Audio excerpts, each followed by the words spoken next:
Không thì đầu tiên không đó rồi. Còn hai sữa hai câu đó là từ đầu tiên.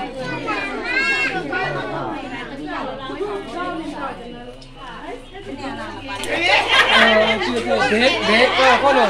bé liu mà pha bé cả tôi có tôi phốn này đi lâu hai cái xì còn tí còn nghe luôn xí kì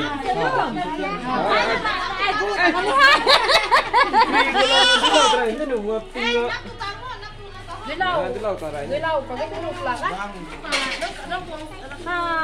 đấy thằng Quang nè bán tại photo nằm chơi để lâu còn lấy số bấm bao nhiêu ngọn gió không tiền bao nhiêu ngọn gió không tiền này không bao gì thôi em thiên em mà cái giấy lúc tiên em thiên nhìn đâu bóng làm đến luôn là kì thế kiểu của nó